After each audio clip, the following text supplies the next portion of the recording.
modern economic growth took off in the middle of the 18th century. And like the ripples on a pond after a stone has fallen into the water, the ripples of economic growth spread to other parts of the world through the 19th century. The closer to the epicenter of the Industrial Revolution, the closer to England, the faster were countries to receive that ripple, to take off on their own and escape from extreme poverty. The more that countries were proximate to ports, the more that they could trade internationally, the better their climate, the more productive their agriculture. All of these were conducive to a faster takeoff into modern economic growth. And of course, politics played an enormously important role. Independence and sovereignty was essential for modern economic growth in the 19th century. Those countries that were unfortunate to succumb to imperial rule did not have the basis for economic takeoff because the imperial powers, typically the European imperial powers, weren't very much interested in educating the population, building the kind of infrastructure needed for their own industrial takeoff. Instead, they were interested in seeing their colonies as places for primary commodities to build the home industry. And the result is that by the beginning of the 20th century, one could say the following. First, it was a miraculous age because waves of technological change had led to unprecedented breakthroughs in the ability of humankind to produce, to meet material needs, to extend life, to solve long-standing problems of public health, to make breakthroughs in transport, in quality of life in so many ways through electrification, modern transportation, mass industrial production. It was already an age of huge variation between the rich and powerful on the one side and the poor and vulnerable on the other side. Modern economic growth had come to Europe. It had come to the lands of new settlement, the United States and Canada, Australia and New Zealand. It had spread to other places, mainly in the temperate zones of the world, like Argentina, Uruguay, Chile. It had not spread to Africa. It had not spread to much of Asia, which was under the pressures of European imperial rule. Nonetheless, it was a most remarkable age. And as you know, I'm such a fan of John Maynard Keynes because of the power of his economic and political vision in the 20th century. But one of the things that he wrote about this age is worth us recalling. At the end of World War I, he looked back to the period just before World War I and described this unique global circumstance. He said, and I'm quoting from his famous work, The Economic Consequences of the Peace, "What an extraordinary episode in the economic progress of man that age was which came to an end in August 1914 with World War I." He writes, "The inhabitant of London could order by telephone, sipping his morning tea in bed, the various products of the whole earth in such quantity as he may see fit, and reasonably expect their early delivery upon his doorstep. He could at the same moment and by the same means adventure his wealth in the natural resources and new enterprises of any quarter of the world, and share without exertion or even trouble in their prospective fruits and advantages. But most important of all," writes Keynes, "he regarded this state of affairs as normal, certain, and permanent, except in the direction of further improvement, and any deviation from it as aberrant, scandalous, and avoidable." Of course, Keynes was speaking as an Englishman, and a quite brilliant and privileged Englishman. He was the one sitting in bed sipping his tea and ordering commodities from all parts of the world. Those under colonial rule could not do so, but he was also expressing the uniqueness of an age where modern economic growth had broken out and had taken hold in many parts of the world and had created a global economy. But of course, that economy came crashing apart, tragically, unexpectedly, with the onslaught of World War I. Such a destructive war that historians till today, 100 years later, are trying to figure out what could have caused that, because there were no deep motives for that war. That war was massively destructive. It unleashed chaos, deaths from violence, of course, epidemic diseases such as the flu epidemic at the end of World War I. It unleashed the Bolshevik Revolution that gave birth to Soviet-era communism. It unleashed tremendous economic forces that led to huge instability in the 1920s and that played a key role, though complex role, in the onset of the Great Depression in 1929. And of course, that depression gave rise to horrific political forces, none other than the rise of Adolf Hitler in January 1933 and the rise of fascism, and thereby the birth of the second devastating world war, which broke out in Europe in 1939 and in Asia, led by Japan, the industrial power of Asia, around the same time to create a truly world war. By 1945, technology had continued to advance, but many of the technological leaders were in ruins, though they would quickly rebuild.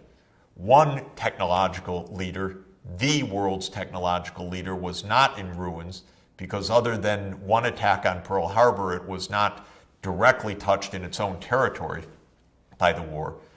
That, of course, was the United States, which far and away by the end of World War II was the world's leading economy, the most powerful, the technology leader, and the one that would have the greatest influence on the world economy basically until now, but in very powerful ways throughout the second half of the 20th century in technology, in forging markets, and in geopolitics.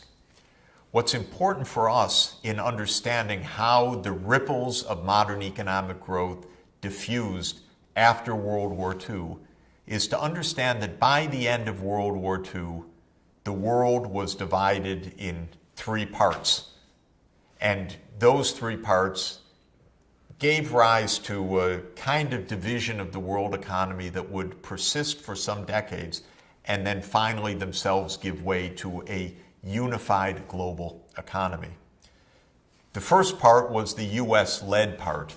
It was the US, it was Europe, it was vanquished Japan, which became an ally of the United States after World War II.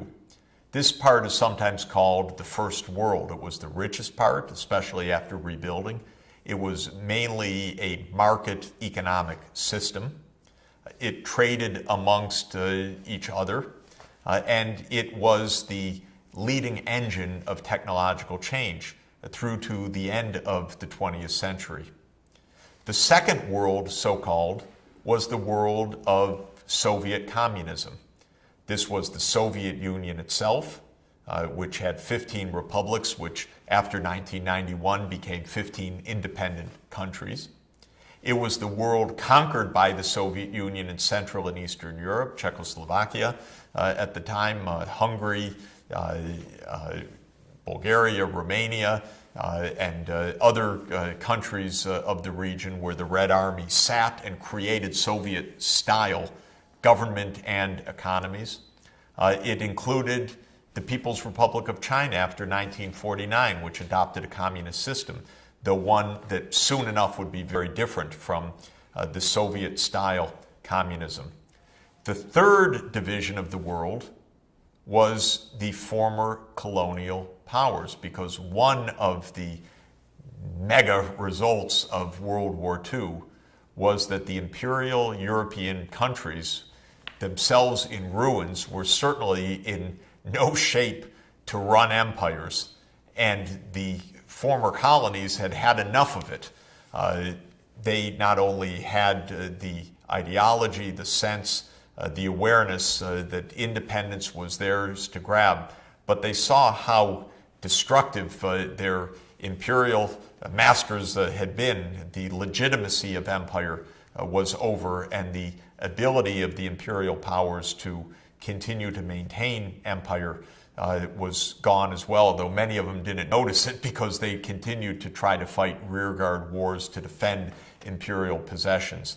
And so the period of decolonization, which began around 1947 with India and then with Indonesia, and followed on throughout Africa, Asia, and other places, that stretched out over a course of decades.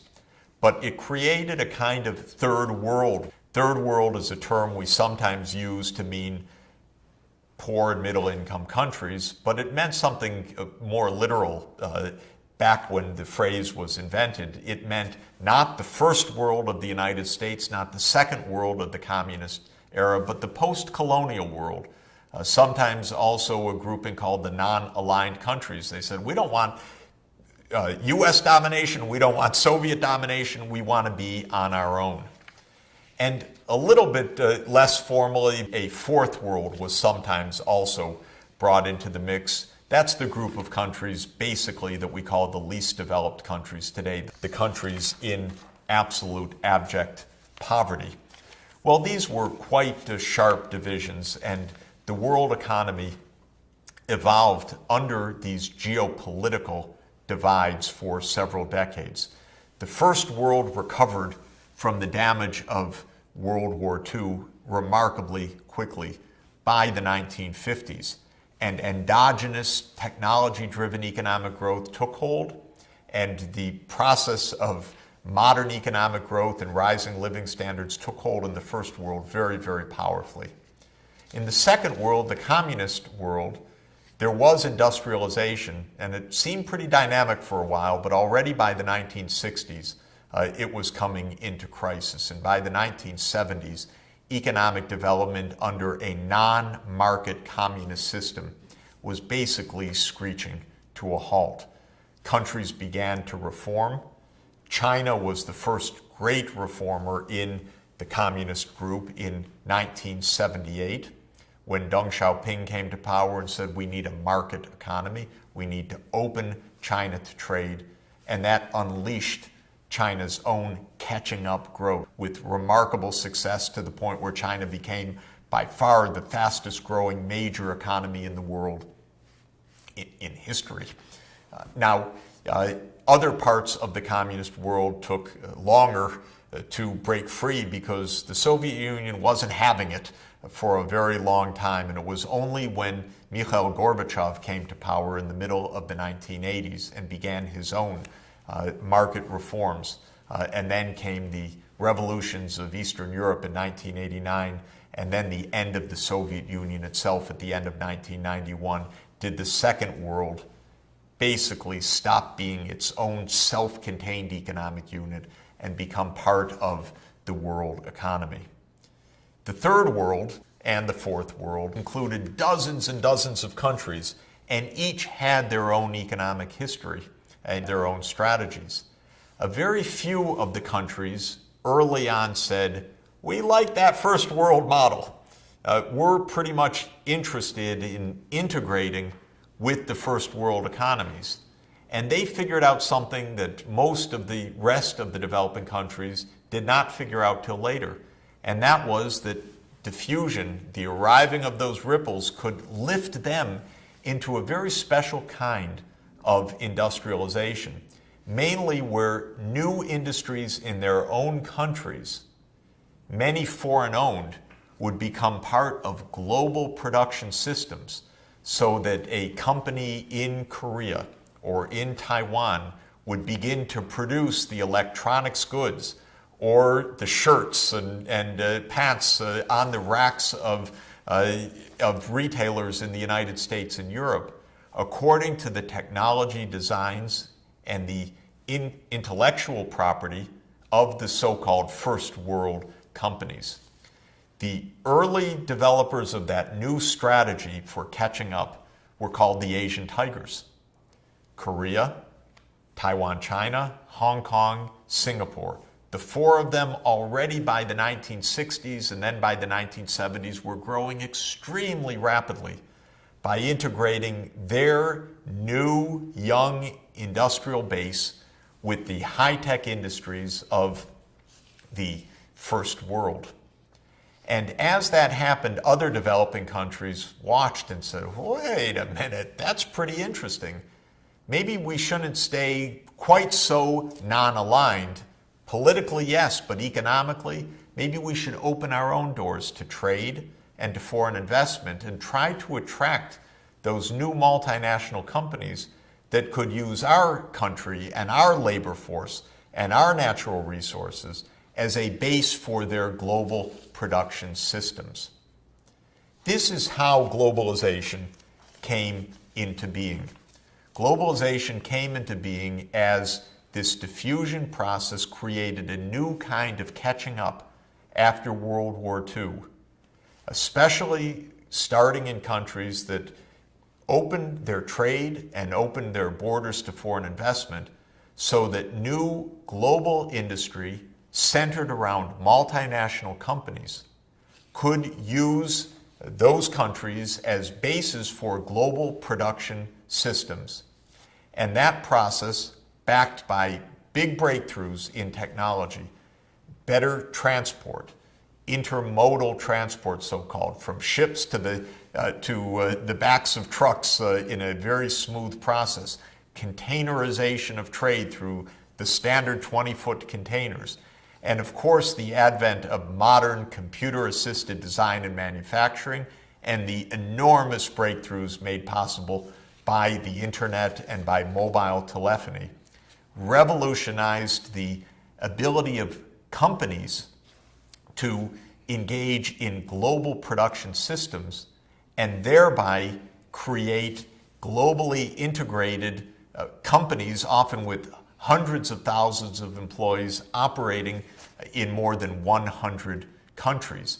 And the world's multinational companies thereby became the main agents for the continuing transmission of those ripples around the world and the continuing diffusion of modern economic growth.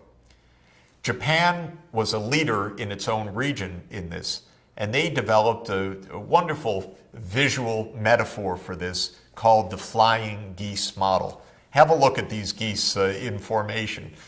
You have a goose flying in front, and then in back are others following the lead. And this is how economic development in Asia started as well, with the industrialization first of Japan, and then flying in formation just behind came Korea and Taiwan, Hong Kong and Singapore. Behind them, Indonesia, Malaysia, Thailand. Behind them, China, Vietnam.